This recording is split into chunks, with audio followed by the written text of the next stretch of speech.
Hi, this is Julie with Beadaholique, and today we are going to make a beaded bead with a captured bead inside. So this is one of those fun projects that just kind of happened. I was just playing with the shape of the honeycomb beads, and I ended up with a beaded bead, and I ended up putting another bead inside of it, and it was really fun. So I'm going to show you how to do that. The supplies you're going to need is a beading thread. I'm going to be using Miyuki Dura-Line beading thread. And you can see it's white. I'm matching it to my beads so it doesn't show up as much. And this is a really great strong beading thread. It's close to a fire line if you're familiar with other threads, much more so than like a Nymo. So that hopefully puts it in reference for you as to what type of thread it is. It's very, very strong, but it's still really thin. You get 20 meters on a spool and it measures 0.15 millimeters in diameter. So a really nice thin thread. I'm going to be using these honeycomb beads, and then I'm going to be using 2 sizes of Swarovski faux pearls. I've got a little 3 millimeter in iridescent light blue, and I also have a 12 millimeter. Let's begin our project. I'm going to clear a little space here in the center so you can see what I'm doing, and I'm doing it on black so that the white thread will hopefully be easier to see, same with these light colored beads. So I'm going to pick up a honeycomb bead. Now honeycomb beads are fun because they've actually got 2 holes. They're a 2-hole bead. So I've got 1 honeycomb followed by 1 of my little 3 millimeter faux pearls, another honeycomb, another faux pearl, another honeycomb, and 1 final faux pearl. If you're familiar with doing beaded beads, often you use 2 needles. I'm actually just going to do a single needle. So this is a single needle method. And we've got these down to about 6 inches to the tail end. And I did start with about 26 inches of thread already strung onto my needle. Okay, this is what I've got. I'm going to loop it around and do a simple overhand knot so they form a triangle. And then I am going to go ahead and do a surgeon's knot where I'm actually going to go through it twice and pull it down so it's nice and tight. And I'm going to leave my tail. And my tail is long enough that in the very end I'm going to go back and restring on my needle. So I'm going to go through the same thread path I'd already gone through, just so that my thread comes out the other side and pulls that knot into the bead a little bit to hide it. Now what I'm going to do is I'm going to jump up to the second hole. So there's 1 little thread path along the edge of the honeycomb bead. Now I want to make another cluster. And it's going to be the same cluster as I have here, but I've already got 1 honeycomb here, 1 of my little 3 millimeter beads, and a second honeycomb. So to complete my cluster, I need another 3 millimeter, another honeycomb, and another 3 millimeter. I'm going to pull these a little bit closer just so that when I'm doing it, it's a little easier to see. All right, so pull my little tail out of the way. And I'm going to go through the second hole of the next honeycomb over, and I'm just going to pull it. So we just made another little cluster. I'm going to do the same thing. I'm just going to repeat it. So I need 1 more 3 millimeter, 1 more honeycomb, 1 more 3 millimeter, and just go over to the next honeycomb bead. Again, that second hole. And pull. And we're going to do that 1 more time. So another 3 millimeter, another honeycomb, and another 3 millimeter. Okay, and now we are just going to go through that second hole, and then we're going to actually go through the next 3 millimeter over.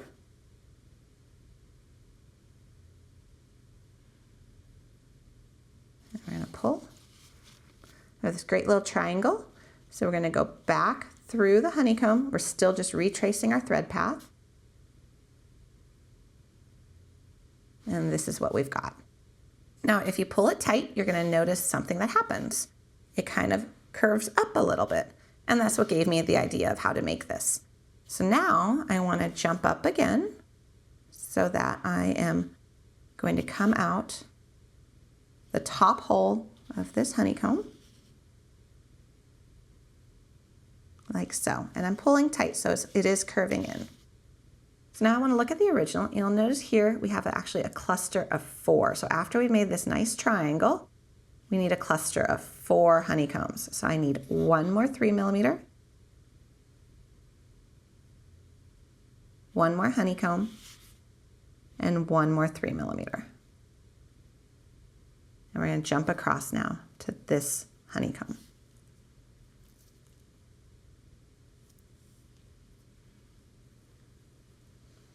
So that is what we have thus far.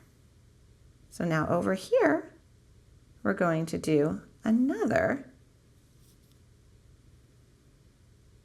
cluster, and this is going to be another cluster of 4. So we're going to need another 3mm, another honeycomb, and another 3mm. And we're going to jump over again.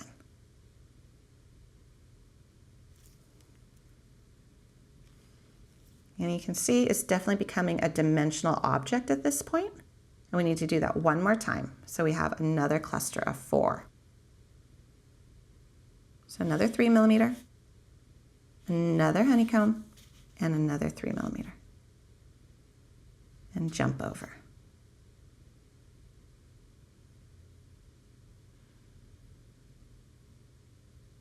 So let's take a look at what we have. So we have got this right here, and we are ready to actually insert our bead and then zip it on up. So you can do this one of 2 ways. You can put your bead in it at this point, and you can work around the bead. Or you can wait, put your bead in at the very end. I'm gonna wait and put my bead in at the very end. So to zip this up, what we need to do, so we need to get to the top level so we can use the outside holes of these 2 hole beads. So I'm going to retrace back where I've been. So I'm exiting a honeycomb.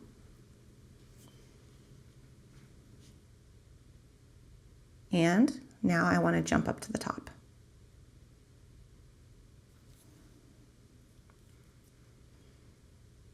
And I'm going to add 1 3mm. Go to the next honeycomb. I'm going to keep my stitching loose at this point. I'm going to need to insert that bead. Pick up another 3mm. Go over to the next honeycomb.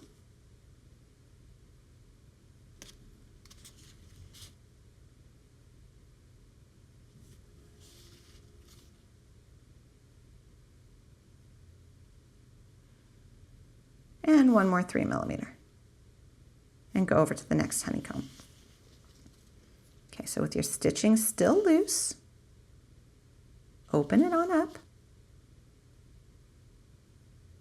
and put in your bead. Then close it on up. And you've just trapped your bead. So this is what we've got. So now what I like to do is I like to go back through this last cluster of 3 at least 1 more full time. Just retracing my step. Pulling it tight as I go.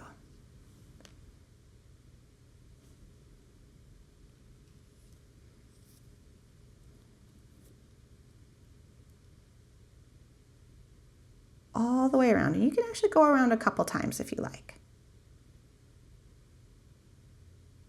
So what's nice is the Swarovski faux pearls have larger holes than a traditional freshwater pearl. So it does allow you to do multiple passes. Same thing with the honeycomb beads. So once you've gone through at least once more, we're just going to tie a knot.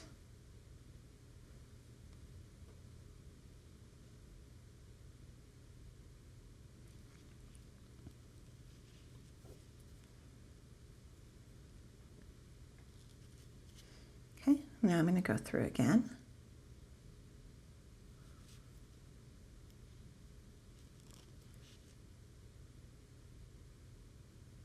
And I'm going to tie another knot just so it's really good and secure.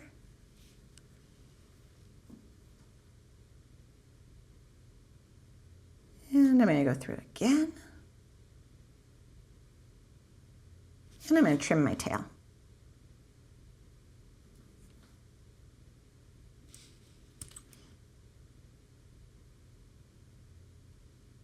Now I'm going to go back and re-thread my needle.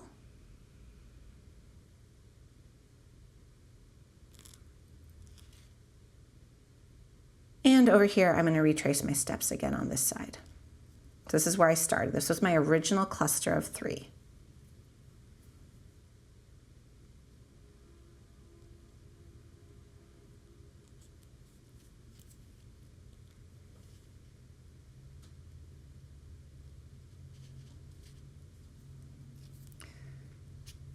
And I'm going to tie 1 knot.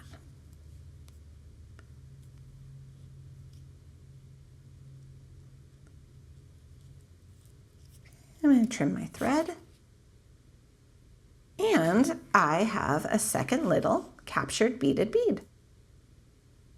So these are a lot of fun. You can use them as earrings, focal points on necklaces. You can do a whole bunch of them and make an entire jewelry piece.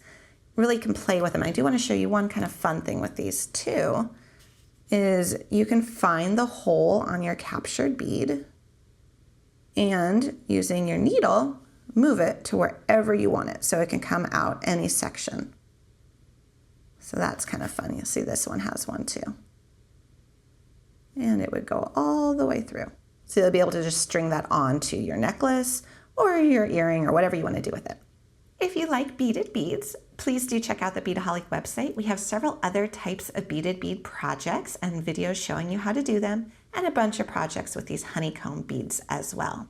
And don't forget, please subscribe to our YouTube channel if you enjoyed this video.